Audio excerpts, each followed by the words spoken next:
Hi friends, welcome to our YouTube channel. Friends, ఈరోజు మన ఛానల్లో టాపిక్ వచ్చేసి ఇక్కడ మీరు చూసుకున్నట్లయితే 32 ఇంచెస్ యొక్క ఎల్ఈడి టీవీ చూస్తున్నారు కదా, సోనీ కంపెనీకి సంబంధించింది. ఓకేనా? అయితే నేను దీంట్లో ఒక ఇంపార్టెంట్ ప్రాబ్లం గురించి అయితే డిస్కస్ చేస్తాను ఫ్రెండ్స్. ఈ వీడియోలో నన్ను చాలామంది కామెంట్స్లో కూడా అడగడం జరిగింది. ఏంటి అని అంటే, మనకి సోనీ ఎల్ఈడి టీవీలో సోనీ లోగో అనేది వచ్చిన తర్వాత 6 టైమ్స్ అనేది పవర్ ఎల్ఈడి ఉంటుంది కదా, రెడ్ ఎల్ఈడి, అదైతే బ్లింక్ అవుతుంది. దానికి రీజన్స్ ఏంటి, మనం దాన్ని ఏ విధంగా సాల్వ్ చేసుకోవాలనేది చాలా రకాలుగా అయితే నన్ను కామెంట్స్లో అయితే అడగడం జరిగింది. ఓకేనా? నేను దాని గురించి కంప్లీట్ డీటెయిల్స్ అనేది ఈ వీడియోలో అయితే ఎక్స్ప్లెయిన్ చేస్తాను. అయితే మనకి అక్కడ రెడ్ ఎల్ఈడి బ్లింకింగ్ అనేది ఒక ప్రాబ్లం యొక్క సిమ్టమ్కి మనకి ఒక చిన్న అండర్స్టాండింగ్ వేలో అయితే ఉంటుంది. అంటే ఏ విధంగా అంటే 3 టైమ్స్ బ్లింక్ అయితే ఈ ప్రాబ్లం అని, 4 టైమ్స్ బ్లింక్ అయితే ఈ ప్రాబ్లం అని, అంటే మనకి ఆ ఎల్ఈడి బ్లింక్ అయ్యేదాన్ని బట్టి మనం ప్రాబ్లం అనేది అండర్స్టాండింగ్ అయితే చేసుకోవచ్చు. ఓకేనా? దానికోసం అయితే మనకి రెడ్ ఎల్ఈడి బ్లింక్ అనేది కౌంట్ అయితే వస్తుంది 5 టైమ్స్, 6 టైమ్స్, 4 టైమ్స్, ఆ విధంగా. ఓకేనా? అయితే ఇప్పుడు నేను ఇందులో డిస్కస్ చేసేది అయితే 6 టైమ్ బ్లింకింగ్. ఓకేనా? మెయిన్గా అది ఆ 6 టైమ్ బ్లింకింగ్ అనేది ఎప్పుడు వస్తుంది అని అంటే, ఇక్కడ మీరు చూస్తున్నారు కదా, నేను చూపిస్తున్నాను చూడండి. బ్యాక్ లైట్ డ్రైవర్ సెక్షన్ లేదా ఇన్వర్టర్ సెక్షన్ అనేది ఫాల్ట్ అనేది ఉన్నప్పుడు. ఓకేనా? మనకి బ్యాక్ లైట్ డ్రైవ్ సెక్షన్ అనేది ఫాల్ట్ అయితే ఉంటే ఆటోమేటిక్గా మనకి 6 టైమ్స్ అనేది బ్లింక్ అయిపోయి సర్క్యూట్ అనేది ప్రొటెక్షన్ మోడ్లోకి అయితే వెళ్ళిపోతుంది. ప్రొటెక్షన్ మోడ్ అంటే మనకి ఇక్కడ ఈ ప్రాబ్లం ఉంది కాబట్టి మనకి వేరే ఏం వర్క్ అవ్వకుండా ప్రొటెక్ట్ అయితే అవుతుంది. దాన్ని మనం 6 టైమ్ ఎల్ఈడి బ్లింక్ అని చెప్పేసి ప్రాబ్లంగా అయితే చెప్పుకోవచ్చు. ఓకేనా?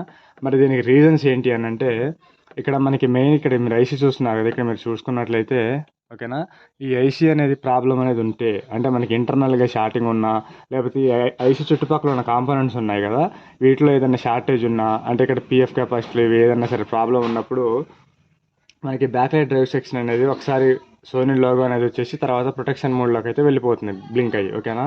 మరి దీనికి సొల్యూషన్ అనేది ఏ విధంగా చేయాలి ఏంటి అని అంటే, సో ఫస్ట్ వోల్టేజ్ అనేది చూసుకోవాలి. అంటే మనకి బ్యాక్ లైట్ డ్రైవ్ వోల్టేజ్కి, ఫర్ ఎగ్జాంపుల్ మనం దీంట్లో 19.5 వోల్ట్స్ అడాప్టర్ ఇన్పుట్ ఇస్తాం కదా, ఆ వోల్టేజ్ని మనకి బ్యాక్ లైట్ డ్రైవ్కి కావాల్సిన వోల్టేజ్కి కన్వర్ట్ అవుతుంది. అంటే మనకి స్టెప్ అప్ అనేది అవుతుంది ఇక్కడ. ఓకేనా? మనకి ఆ స్టెప్ అప్ అనేది అయిన తర్వాత వోల్టేజ్ బ్యాక్ లైట్స్కి వెళ్ళిన తర్వాత బ్యాక్ లైట్స్ అనేది గ్లో అయ్యి మనకి డిస్ప్లేలో లైటింగ్ అయితే కనిపిస్తుంది.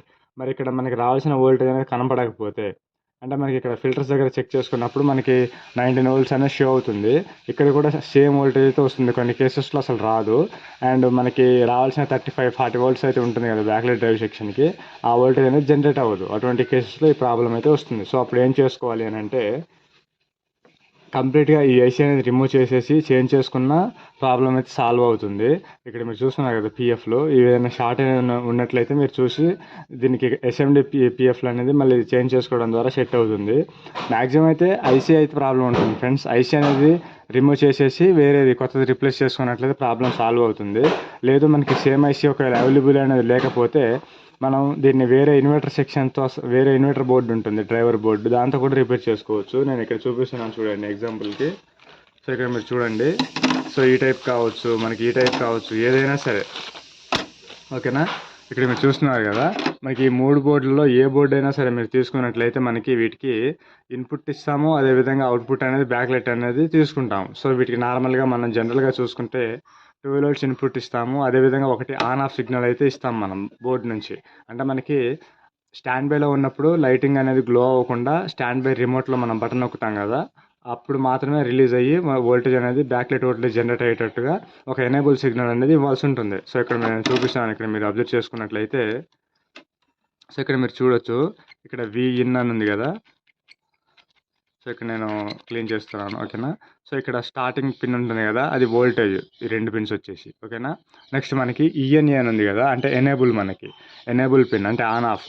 Next dim, adjustment, ground. ఓకేనా? ఇందులో మనం అన్నీ ఇవ్వాల్సిన అవసరం లేదు, 3 ఇస్తే సరిపోతుంది. వోల్టేజ్, ఇక్కడ ఎనేబుల్, గ్రౌండ్. ఓకేనా? ఇక్కడ మీరు చూస్తున్నారు కదా, మనకి ఇందులో ఒక జాక్ అయితే ఉంటుంది, అది కనెక్ట్ చేసుకున్నట్లయితే 12 వోల్ట్స్, అది కూడా మనకి దీంట్లో నుంచి అయితే వస్తుంది ఫ్రెండ్స్. మనకి దీంట్లో ఒక 18 వోల్ట్స్ నుంచి కన్వర్ట్ చేసుకోవడానికి మనకి బక్ కన్వర్టర్ కూడా ఉంటుంది. ఓకేనా?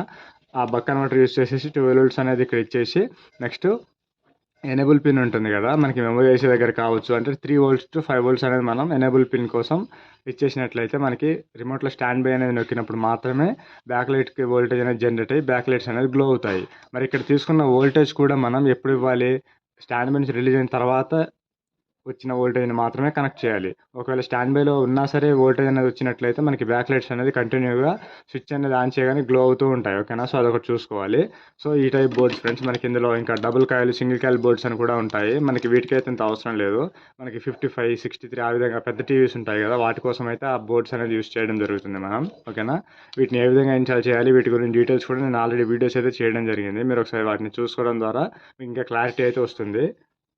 సో ఫ్రెండ్స్, ఇది నెక్స్ట్ ఇంకొకటి ఏంటి అంటే, కొన్ని కేసెస్లో మనం గ్రౌండ్తో ఒక 10K రెసిస్టెన్స్ అనేది షార్ట్ చేసినా సరే ఎనేబుల్ పిన్కి మనకి ఇక్కడ బ్యాక్ లైట్ సెక్షన్ అనేది సాల్వ్ అవుతుంది కొన్ని కేసెస్లో. బట్ మనం ఆ విధంగా చేయడం వల్ల ఇక్కడ మెయిన్ ఏసీ ఉంటుంది కదా, సో ఈ మెయిన్ ఏసీ అనేది ఓవర్గా హీట్ అయ్యే అవకాశం అయితే ఉంటుంది. ఒకవేళ కొన్నిటికి సెట్ అవుతుంది, అది అన్నిటికని కాదు, కొన్నిటికైతే సెట్ అవుతుంది. ఒకవేళ ఇది ఓవర్గా హీట్ అయినట్లయితే మనకి నార్మల్గా టీవీ డిస్ప్లేలో సిమ్టమ్స్ కూడా చేంజ్ అవుతాయి ఫ్రెండ్స్. లైన్స్ టైప్ రావడం, అంటే మనకి పర్ఫెక్ట్ ప్రోగ్రామింగ్ అనేది పర్ఫెక్ట్గా ఉండదు. ఎందుకు అని అంటే ఐసీ అనేది ఓవర్ హీట్ అయిపోతుంది దీనివల్ల. సో అటువంటి కేసులు రిమూవ్ చేసేసి మనం కొత్తగా బోర్డ్స్ అనేది వేసుకున్నట్లయితే పర్ఫెక్ట్గా రన్నింగ్ కండిషన్లోకి అయితే వచ్చేస్తుంది ఫ్రెండ్స్ టీవీ అనేది. సో ఫ్రెండ్స్, చూశారు కదా, ఇది ఈరోజు వీడియో. మీకు 6 టైమ్ బ్లింకింగ్ గురించి కంప్లీట్ డీటెయిల్స్ అనేది అర్థమయ్యాయి అనుకుంటున్నాను. వీడియో నచ్చినట్లయితే లైక్ చేసి సపోర్ట్ చేస్తూ ఉండండి friends. Thank you for watching.